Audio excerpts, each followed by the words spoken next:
today I thought I'd do my first review on a machine.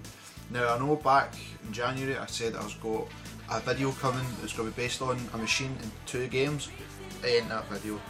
This is a different machine, and I thought what else better to use than the fan favourite Mega Drive.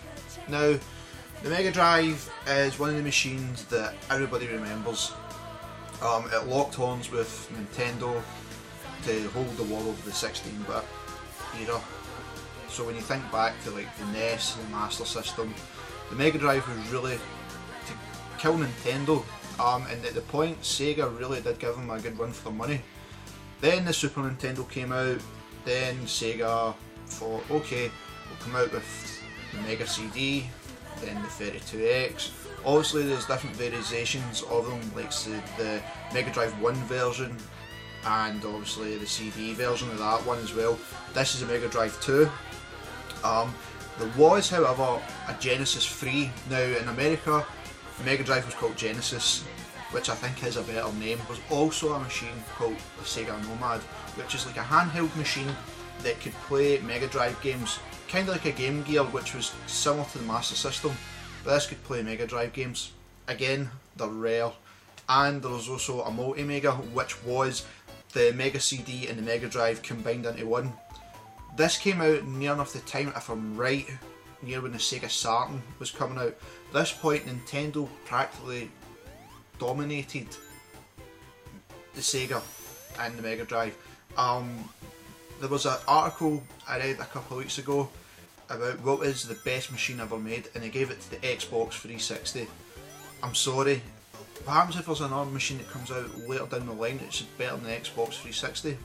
The way I look at it, it's broke off into eras, and I mean for my era, I'm not going back further than that. I'll take it from between from Master System to now. So the Master System, the NES, I would say the NES had much better games. Mega Drive and Super Nintendo, easy one there. Super Nintendo, they didn't have to keep putting add-ons onto this machine.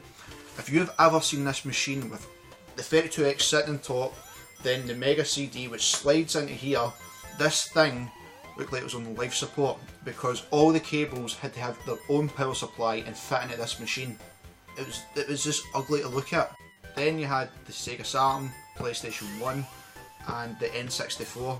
PlayStation 1, that one, PS2, Xbox, GameCube, PlayStation 2. Then you have PS3, Wii and 360. 360 wins that one. There's no way the 360 is the greatest machine of all time. And the reason is, back in the day, Nintendo and Sega were the kings at doing it. If you were lucky to own 2 of the machines, then you know you get a better wide of games for each console. Nintendo obviously had Mario, Metroid, Zelda, some really good classics. Sega had Sonic and a lot of like Golden Axe, games like that. There were a lot of variations. But unfortunately, I don't have a Nintendo, I don't have a Super NES yet, so we're going with the Mega Drive. Now, one of my main problems I had with these old machines, and I think a lot of people did, now when you think to the machines now, the plugs, standard format, that's all it is. Look at the size of this fucking thing. I feel like I want to be a vigilante and go out in the streets and batter people with this. That is a weapon. Look! It's unbelievable. There's just no... It's just not necessary for that to be that size. Thankfully they came to their senses later on, and now the plugs are down to normal format. The controller, standard 3 button, and it's okay. It's back in the day I would have said this was really comfortable, but after you've used like a PlayStation pad, a Dreamcast pad, the N64 and the Xbox 360 pad, not the original Xbox pad where you've got to run down to the other end of the street just to press a button. This was really good. The good thing about this pad was it could work on the Atari 2600 and even the Master System. That was kind of like a universal plug. It worked on it. So what I'm going to do today is play a couple of games I've got, and we'll show off some of the games. When it comes down to this machine really did give Nintendo a good run for their money. The Mega Drive was really good. It had amazing graphics, and like I said, they really slagged off Nintendo. Some of the ads, I don't remember if they were shown here in the UK, but I've seen them in America because of YouTube. Sega can, but Nintendo don't. One of the things I find funny with the original Mega Drive, the Mega Drive 1 or the Genesis one, plastered on the top it said high definition gaming, which I find, it's fun. Back then it's amazing graphics, but today I find funny. When you look at high definition graphics, you're looking at games like Mass Effect, Call of Duty. I'll just say that one because it has got good graphics, I've got to be fair. There's hundreds of games where there's amazing graphics, but it was actually quite funny to actually see that plastered all over the game. And the other thing they plastered all over it, 16-bit, just to show that's how many bits are inside this machine. So let's start, we'll look at some of the games, see some bad ones, and see what you think.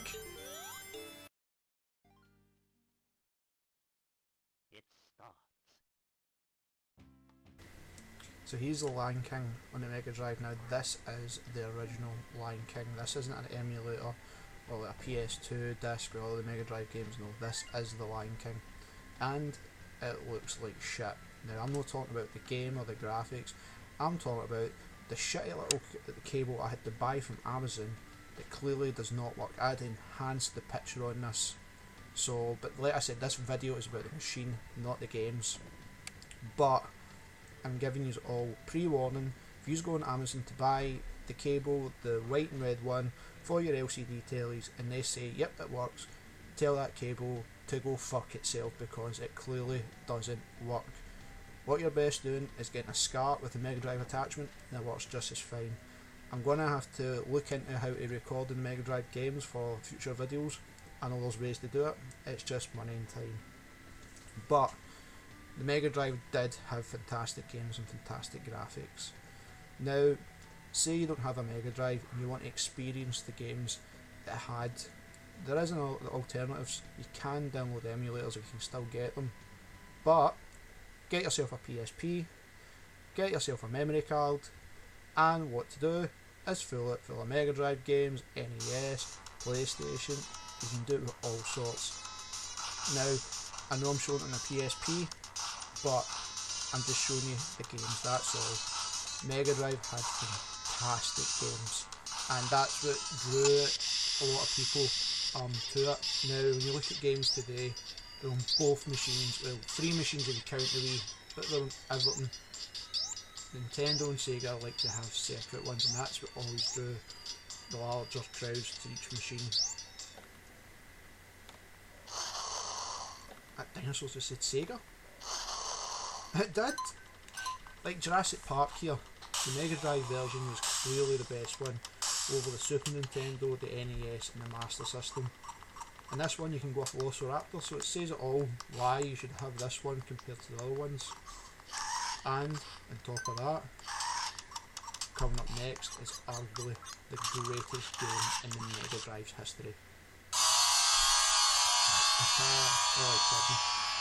But Moonwalker was one of the original launch games for the Mega Drive, and it had a celebrity in it like Michael Jackson, and I know what you're all thinking, but they're just going around rescuing kids, nothing else, and you kick your pixie dust all over the place.